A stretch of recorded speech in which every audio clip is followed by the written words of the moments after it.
Okay, ಈಗ ನಾನು ಬೆಳಕಿನ ಪ್ರತಿಫಲನದ ನಿಯಮಗಳನ್ನು ತೋರಿಸ್ತೇನೆ. ಓಕೆ,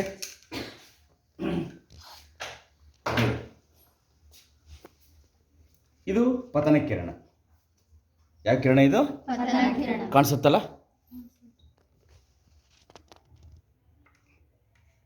ನೋಡ್ರಿ, ನಿಮ್ಮೆದುರಿಗೆ ಸಮತಲ ದರ್ಪಣ ಇಟ್ಟಿದ್ದೀನಿ. ಇದು ಸಮತಲ ದರ್ಪಣ ಅಂದರೆ ಕನ್ನಡಿ ತಗೊಂಡಿದ್ದೇನೆ ಅಷ್ಟೇ, ಮತ್ತೇನಲ್ಲ. ಕಾಣಿಸುತ್ತಾನಪ್ಪ? ಇದೇನಿದು? ಪತನ ಕಿರಣ.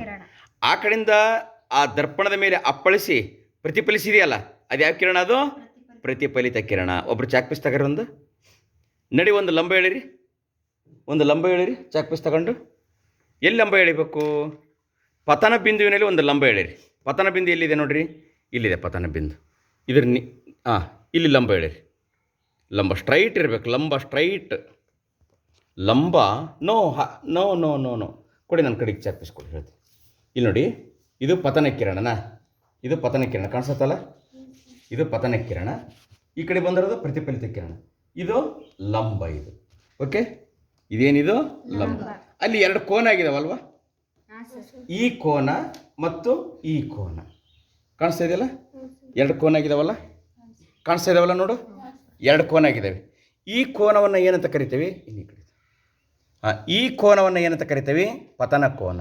ಈ ಕಡೆದು ಪ್ರತಿಫಲಿತ ಕೋನ. ಪತನ ಕೋನ ಯಾವುದಕ್ಕೆ ಸಮ? ಪ್ರತಿಫಲಿತ ಕೋನಕ್ಕೆ ಸಮ.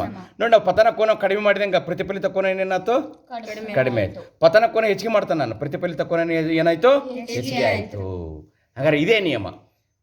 ಪತನ ಕೋನ ಮತ್ತು ಪ್ರತಿಫಲಿತ ಕೋನ ಸಮವಾಗಿರುತ್ತವೆ. ಪತನ ರೇಖೆ, ಪ್ರತಿಫಲಿತ ರೇಖೆ ಮತ್ತು ಪತನ ಬಿಂದುವಿನಲ್ಲಿ ಎಳೆದ ಲಂಬ ಮೂರು ಒಂದೇ ಸಮತಲದಲ್ಲಿ ಇರುತ್ತವೆ. ಅರ್ಥ ಆಯ್ತಾ? ಇದು ಏನಿದು? ಮಸೂರಗಳು. ಎರಡೂ ಕಡೆ ಪಾರದರ್ಶಕವಿರುವ ಉಬ್ಬಿರುವ ಮಸೂರವನ್ನು ಪೀನ ಮಸೂರ ಅಂತ ಕರೀತಾರೆ. ಎರಡೂ ಕಡೆ ಪಾರದರ್ಶಕವಿರುವ, ತಗ್ಗಾಗಿರುವ, ಎರಡೂ ಭಾಗ ತಗ್ಗಾಗಿರುವ ಮಸೂರವೇ ನಿಮ್ನ ಮಸೂರ. ಓಕೆ, ಕಮಾನ್, ಎದ್ದು ಬನ್ನಿ. ಕಾಣಿಸ್ತಾ ಇದೆಯಾ? ನೋಡಿದು, ಇದು ಪೀನ ಮಸೂರ, ಇದು ನಿಮ್ನ ಮಸೂರ. ಯಾಕೆ ಹೇಳ್ರಿ? ಇದು ಎರಡು ಕಡೆ ಉಬ್ಬಾದ ಭಾಗವನ್ನು ಹೊಂದಿದೆ. ಎರಡು ಕಡೆ ಏನಾಗಿದೆ? ಎರಡು ಕಡೆ ಉಬ್ಬಾದ ಭಾಗವನ್ನು ಹೊಂದಿದೆ ಪೀನ ಮಸೂರ. ಇದು ನಿಮ್ನ ಮಸೂರ. ಯಾಕೆ? ಇದು ಈ ಕಡೆಗೂ ತಗ್ಗಾದ ಭಾಗವನ್ನು ಹೊಂದಿದೆ, ಈ ಕಡೆಗೂ ತಬ್ಬಾದ ಭಾಗವನ್ನು ಹೊಂದಿದೆ. ಎರಡು ಕಡೆ ತಗ್ಗಾದ ಭಾಗವನ್ನು ಹೊಂದಿರತಕ್ಕಂಥ ಮಸೂರವೇ ನಿಮ್ನ ಮಸೂರ. ಓಕೆ, ಬಿಡು. ಈಗ ಮಸೂರಗಳ ಮೂಲಕ ಬೆಳಕಿನ ಪ್ರತಿಬಿಂಬಗಳ ಎಲ್ಲಿ ಮೂಡ್ತವೆ ಅನ್ನೋದನ್ನು ನೋಡೋಣ. ಇದು ಮೊದಲು ನಾವು ಪೀನ ಮಸೂರವನ್ನು ತೆಗೆದುಕೊಂಡದೆ. ಮಸೂರಗಳೇನು ಮಾಡ್ತವೆ ಗೊತ್ತಾ? ಬೆಳಕಿನ ಕಿರಣಗಳನ್ನು ಒಂದು ಬದಿಯಿಂದ ಹಾಯಿಸಿ ಇನ್ನೊಂದು ಬದಿಯಲ್ಲಿ ಪ್ರತಿಬಿಂಬವನ್ನು ಉಂಟು ಮಾಡ್ತದವೆ. ಅರ್ಥ ಆಯ್ತಾ? ನೋಡೋಣ ಹಾಗಾದ್ರೆ. ಇದು ಪೀನ ಮಸೂರ ತೆಗೆದುಕೊಂಡಿದ್ದೇವೆ. ಕ್ಯಾಂಡಲ್ ಆನ್ ಮಾಡಿ. ಹುಷಾರಿ, ಅಲ್ಲಿ ಎಲ್ಲರೂ ಇದ್ರಾಗ ಹಾಕ್ಬಿಡ್ರಿ. ಆಯಿತಾ? ಏನಾಗಲ್ಲ, ಆಗುತ್ತೆ. ಈಗ ಆನ್ ಮಾಡಬೇಡ. ಓಕೆ, ಈಗ ನಾವು ಪೀನ ಮಸೂರದ ಸಂಗಮ ಬಿಂದುವನ್ನು ಗುರುತು ಮಾಡ್ಕೊಳ್ಳೋಣ. ಎಫ್ ಸಂಗಮ ಬಿಂದು ಎಲ್ಲಿ ಮೂಡುತ್ತೆ ಅಂತಂದರೆ, ಸಂಗಮ ಬಿಂದು ಎಲ್ಲಿ ಮೂಡುತ್ತಪ್ಪ ಅಂತಂದರೆ, ಓಕೆ, ಇಲ್ಲಿ ಮೂಡಿದೆ ನೋಡ್ರಿ. ನಾವು ಮೇಣದ ಬತ್ತಿಯನ್ನು ಹಚ್ಚಿಟ್ಟಿದ್ದೀವಿ, ಪೀನ ದರ್ಪಣದ ಮೂಲಕ ಅದರ ಬೆಳಕನ್ನು ಹಾಯಿಸಿದ್ದೀವಿ. ತೀಕ್ಷ್ಣವಾದ ಬಿಂಬ ಇಲ್ಲಿ ಮೂಡಿದೆ, ಹೌದಾ? ತೀಕ್ಷ್ಣವಾದ ಬಿಂಬ ಇಲ್ಲಿ ಮೂಡಿದೆಯಲ್ಲ, ನಾವೇನು ಮಾಡ್ತಿದ್ದೀವಿ? ಆ ಪ್ರದೇಶವನ್ನು ನಾವೇನು ಮಾಡ್ತಿದ್ದೀವಿ? ಸಂಗಮ ಬಿಂದು ಅಂದರೆ ಅದರಿಂದ ಗುರುತು ಮಾಡೋಣ ನಾವು ಎಫ್. ಸರಿನಾ? ಇದನ್ನು F1 ಅಂತ ಕರೆಯೋಣ. ಏನಂತ ಕರೆಯೋಣ ಅದನ್ನು? F1. ಓಕೆ, ಸರಿ. ಈಗ ಏನು ಮಾಡೋಣಪ್ಪ ಅಂತಂದರೆ, ಅಷ್ಟೇ ಸಮಗಾತ್ರವನ್ನು ತೆಗೆದುಕೊಂಡಾಗ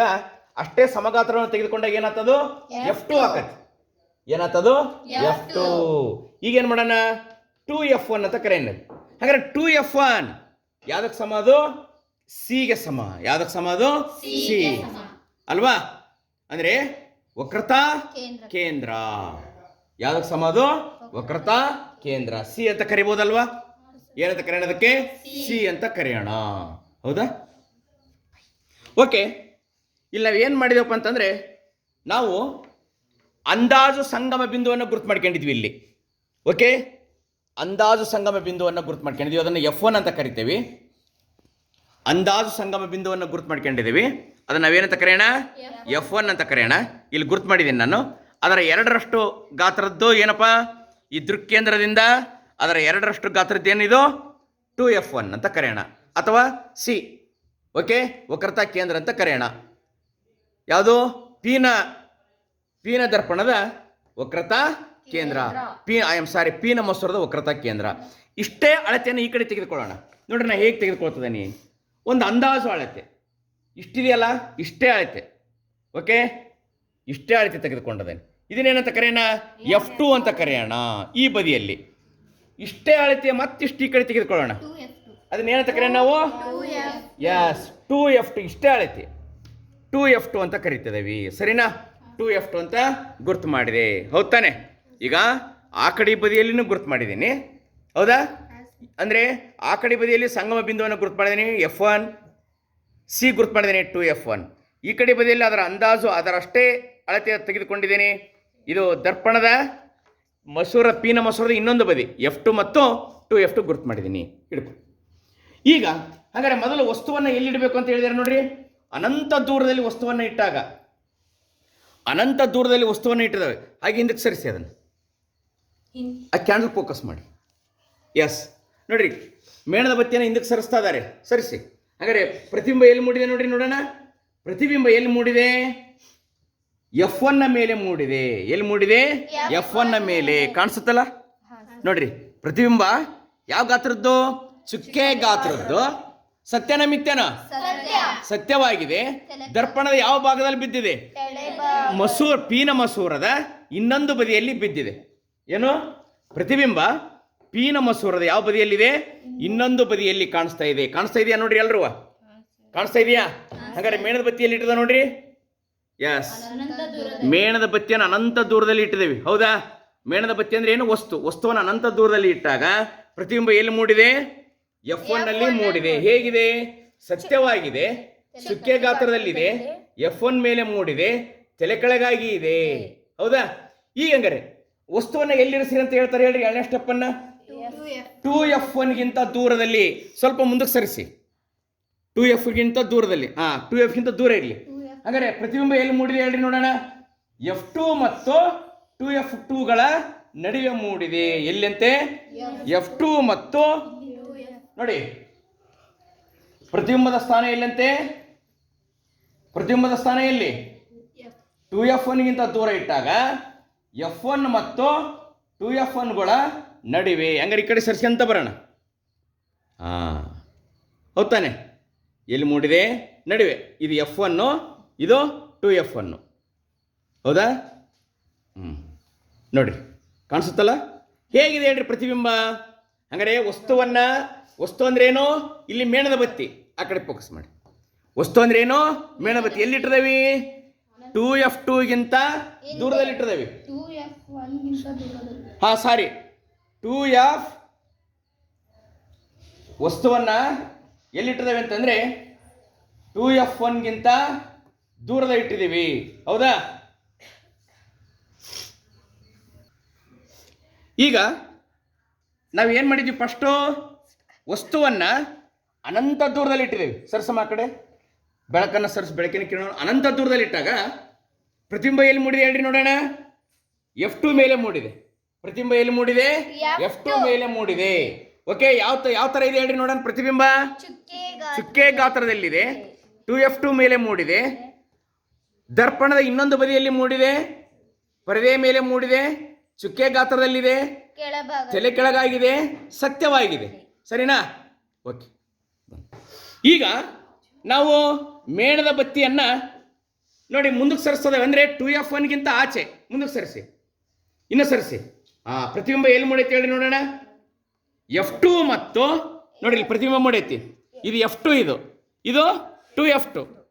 ಕಾಣಿಸ್ತಾ ಇದೆಯಲ್ಲ? F2 ಮತ್ತು 2F2ಗಳ ನಡುವೆ ಮೂಡಿದೆ. ಹಾಗಾದ್ರೆ ಹೇಗಿದೆ ಪ್ರತಿಬಿಂಬ? ಪೀನ ಮಸೂರದ ಇನ್ನೊಂದು ಬದಿಯಲ್ಲಿ ಮೂಡಿದೆ. ಯಾವ ಥರ ಇದೆ ಹೇಳ್ರಿ ನೋಡೋಣ. ಸತ್ಯನ ಮಿಥ್ಯನ? ಸತ್ಯವಾಗಿದೆ. ತಲೆ ಕೆಳಗೈತಾ ನೇರವಾಗೈತಾ? ತಲೆ ಕೆಳಗೆ ಇದೆ. ಹೇಗಿದೆ? ತಲೆ ಕೆಳಗೆ ಇದೆ. ಓಕೆ, ಗಾತ್ರ ಎಷ್ಟಿದೆ ಹೇಳ್ರಿ ನೋಡೋಣ. ಗಾತ್ರ ಚಿಕ್ಕದಾಗಿದೆ. ಗಾತ್ರ ಏನಾಗಿದೆ? ಚಿಕ್ಕದಾಗಿದೆ. ಸರಿ, ಈಗ ಹಾಗೆ ಇರಲಿ. ಈಗ ನಾವೇನು ಮಾಡೋಣಪ್ಪ ಅಂತಂದ್ರೆ 2F1 ಮೇಲೆ ಇರಿಸೋಣ. ಮುಂದಕ್ಕೆ ಸರಿಸಿ ಅದನ್ನು ನೋಡಿ. 2F1 ಮೇಲೆ ಇರಿಸ್ತಾರೆ. ಹಂಗಾರೆ ಪ್ರತಿಬಿಂಬ ಎಲ್ಲಿ ಉಂಟಾಗೈತೆ ಅಂತ ನೋಡೋಣ. ಪ್ರತಿಬಿಂಬ ಎಲ್ಲಿ ಉಂಟಾಗುತ್ತಪ್ಪ ಅಂತಂದ್ರೆ ನೋಡ್ರಿ, ಯಸ್, ಪ್ರತಿಬಿಂಬನೂ ಕೂಡ ಎಲ್ಲಿ ಉಂಟಾಗಿದೆ? 2F2 ಮೇಲೆ ಆಗಿದೆ. ಎಲ್ಲಿ ಉಂಟಾಗಿದೆ? 2F2 ಮೇಲೆ ಆಗಿದೆ. ಹೇಗಿದೆ? ಪೀನ ದರ್ಪಣದ ಇನ್ನೊಂದು ಬದಿಯಲ್ಲಿ ಮೂಡಿದೆ, ಪರದೆಯ ಮೇಲೆ ಮೂಡಿದೆ. ಆದ್ದರಿಂದ ಸತ್ಯ ಪ್ರತಿಬಿಂಬ ತಲೆ ಕೆಳಗಾಗಿದೆ, ದೊಡ್ಡ ಗಾತ್ರದಲ್ಲಿದೆ. ಈಗ ನಾವೇನು ಮಾಡೋಣಪ್ಪ ಅಂತಂದ್ರೆ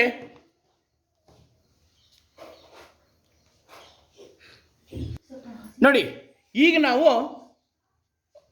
ಅಲ್ಲಿ ಆ ಕಡೆ ವಸ್ತು ಎಲ್ಲಿದೆ ಅಪ್ಪ? ಈಗ 2F2 ಮೇಲಿದೆ. ಪ್ರತಿಬಿಂಬನೂ ಕೂಡ 2F2 ಮೇಲೆ ಮೂಡಿದೆ ಅಲ್ವಾ? ನೋಡಿ, ಇಲ್ಲಿ 2F2 ಇದೆ ಇಲ್ಲಿ, ಹೌದಾನೆ? ಈಗ ನಾವು ವಸ್ತುವನ್ನು ಅಥವಾ ಮೇಣದ ಬತ್ತಿಯನ್ನು ಎಲ್ಲಿರಿಸ್ತಾವಪ್ಪ ಅಂತಂದರೆ F2 ಮತ್ತು F1 ಮತ್ತು 2F1ಗಳ ನಡುವೆ ಸರಿಸ್ತದೆ. ಮುಂದಕ್ಕೆ ಸರಿಸಿ, ಅದರ ನಡುವೆ ಇರಲಿ. ಓಕೆ, ಅಲ್ಲಿ ನೋಡಿದೇನಪ್ಪ? ಎಸ್, ಎಲ್ಲಿ ಸರಿಸಿದ್ದೇವೆ ಈಗ? F1, 2F1 ಮತ್ತು F1ಗಳ ನಡುವೆ ಇರಿಸಿದ್ದೇವೆ ವಸ್ತುವನ್ನು, ಅಂದರೆ ಮೇಣದ ಬತ್ತಿಯನ್ನು. ಪ್ರತಿಬಿಂಬ ಎಲ್ಲಿ ಉಂಟಾಗುತ್ತೆ ನೋಡಿ. ಹೆಂಗಂದ್ರೆ ಪ್ರತಿಬಿಂಬ ಎಲ್ಲಿ ಉಂಟಾಗಿದೆ? 2F2ಗಿಂತ ದೂರದಲ್ಲಿ. ನೋಡ್ರಿ, ಅದೇ ದೂರದಲ್ಲಿ ಉಂಟಾಗೈತಾನೆ, ದೂರದಲ್ಲಿ ಉಂಟಾಗೈತಿ. ಇದು 2F2, ಇದು ಕಾಣಿಸುತ್ತಲ್ಲ? 2F2ಗಿಂತ ದೂರದಲ್ಲಿ ಆಚೆ ಉಂಟಾಗಿದೆ. ಹೇಗಿದೆ? ಸತ್ಯನ ಮಿಥ್ಯನ? ಏನೋ ಪೀನ ಮಸೂರದ ಇನ್ನೊಂದು ಬದಿಯಲ್ಲಿ ಉಂಟಾಗಿದೆ, ಸತ್ಯವಾಗಿದೆ. 2F2ಗಿಂತ ಆಚೆ ಮೂಡಿದೆ, ದೊಡ್ಡದಾಗಿದೆ, ತಲೆ ಕೆಳಗಾಗಿ ಇದೆ. ಹೌದಾ? ಹಂಗಾರೆ ಈಗ ನೆಕ್ಸ್ಟ್ ಹಂಗಾರೆ ಏನು ಮಾಡೋದಪ್ಪ ಅಂತಂದ್ರೆ ಈಗ F1ನ ಮೇಲೆ ಸರಿಸೋಣ, ಅಂದ್ರೆ ಪ್ರಧಾನ ಸಂಗಮ ಮೇಲೆ ಸರಿಸೋಣ. ಇನ್ನು ಸರಿಸಿ. ಹಾಗಾದ್ರೆ ಎಲ್ಲಿ ಉಂಟಾಗಿದೆ ನೋಡ್ರಿ ಹಂಗಾರೆ ಪ್ರತಿಬಿಂಬ? F1ನ ಮೇಲೆ ಸರಿಸಿದಾಗ ಪ್ರತಿಬಿಂಬ ಎಲ್ಲಿ ಉಂಟಾಗಿದೆ? ಏನು F1ನ ಮೇಲೆ ಇರಿಸಿದಾಗ ಎಲ್ಲಾಗಿದೆ? ಅನಂತ ದೂರದಲ್ಲಿ ಆಗೈತೆ ನೋಡ್ರಿ. ಹೌದಾ? ಕಾಣಿಸುತ್ತಲ್ಲಪ್ಪ? ಯಸ್, ಅನಂತ ದೂರದಲ್ಲಾಗಿದೆ.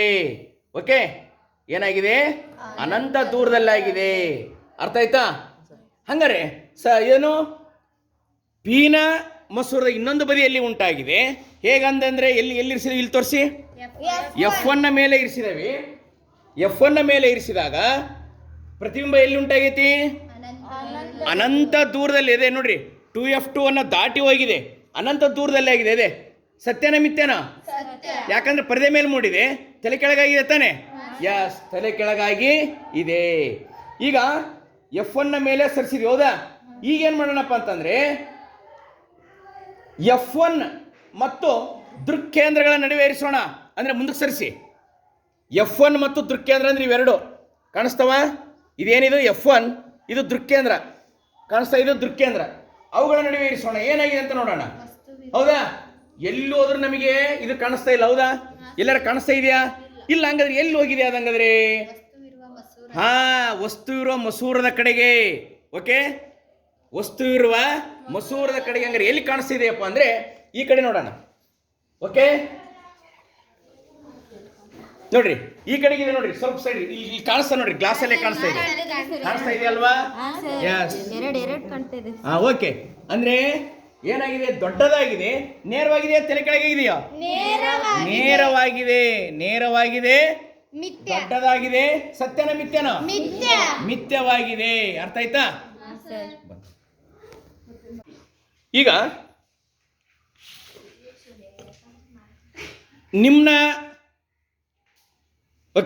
ನಿಮ್ನ ಮಸೂರದ ಮೂಲಕ ನಾವೇನು ಮಾಡ್ತಾ ಇದ್ದೀವಿ? ಪ್ರತಿಬಿಂಬಗಳ ರಚನೆಯನ್ನು ನೋಡ್ತಾ ಇದ್ದೀವಿ. ಓಕೆ, ಏನು ಮಾಡ್ತದೆ ನಾವು? ಇದು ನಿಮ್ನ ಮಸೂರ, ಇಲ್ಲಿ ಪ್ರತಿಬಿಂಬ ರಚನೆ ಮಾಡ್ತದೆ ನೋಡ್ರಿ. ಅನಂತ ದೂರದಲ್ಲಿ ಇಟ್ಟಿದ್ದೇವೆ. ಈಗ ಮೊದಲೆಲ್ಲಿಡೋಣ? ಅನಂತ ದೂರದಲ್ಲಿಡೋಣ. ಅನಂತ ದೂರದಲ್ಲಿಟ್ಟಾಗ ಹಂಗಾರೆ ಪ್ರತಿಬಿಂಬ ಎಲ್ಲಿ ಮೂಡುತ್ತೆ ಅನ್ನೋದು ನೋಡೋಣ. ಈ ಕಡೆಯಿಂದ ಕಾಣಿಸುತ್ತೆ ನೋಡ್ರಿ, ಈ ಕಡೆಯಿಂದ ಬನ್ನಿ ನೋಡ್ರಿ, ಕಾಣಿಸುತ್ತೆ ಅದರಲ್ಲಿ ನೋಡ್ರಿ, ಕಾಣಿಸುತ್ತಲ್ಲ? ಚುಕ್ಕೆ ಗಾತ್ರದ ಪ್ರತಿಬಿಂಬ ಕಾಣಿಸ್ತಾ ಇದೆ ಅಲ್ವಾ?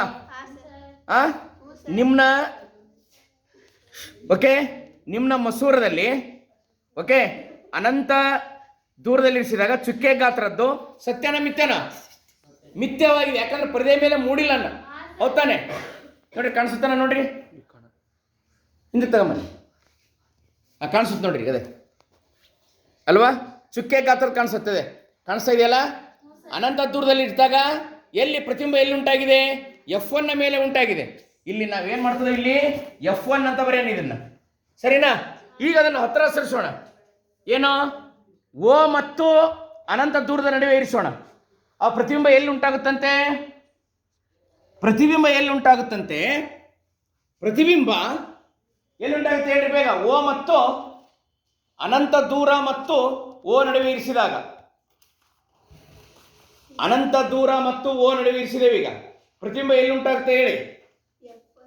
ಯಸ್, F1 ಮತ್ತು ದೃಕ್ಕೇಂದ್ರಗಳ ನಡುವೆ ಉಂಟಾಗಿದೆ. ಎಲ್ಲಿ ಉಂಟಾಗಿದೆ? F1 ಮತ್ತು ದೃಕ್ಕೇಂದ್ರ. ಇದು F1, ಇದೇನಿದೆಯೋ ದೃಕ್ಕೇಂದ್ರ. ಇವೆರಡರ ನಡುವೆ ಉಂಟಾಗುತ್ತಂತೆ ಪ್ರತಿಬಿಂಬ. ಇಲ್ಲಿ ಉಂಟಾಗಿದೆ ನೋಡೋಣ. ಹಂಗಾರೆ ಇಲ್ಲಿ ಮಿಥ್ಯ, ಹಂಗಾರೆ ಸತ್ಯನ ಮಿಥ್ಯನ ಇದು? ಮಿಥ್ಯವಾಗಿದೆ. ಏನಾಗಿದೆ? ನೇರವಾಗಿದೆ. ಚಿಕ್ಕ ಪ್ರತಿಬಿಂಬ ಮೂಡಿದೆ. ಅರ್ಥ ಆಯ್ತಾ? ಇದಂಗಾರೆ ಏನೋ ಇದು ನಿಮ್ನ ಮಸೂರದ ಮೂಲಕ ಉಂಟಾಗುವ ಪ್ರತಿಬಿಂಬಗಳಾಗಿದ್ದಾವೆ. ಅರ್ಥ ಆಯ್ತಾ? ಓಕೆ.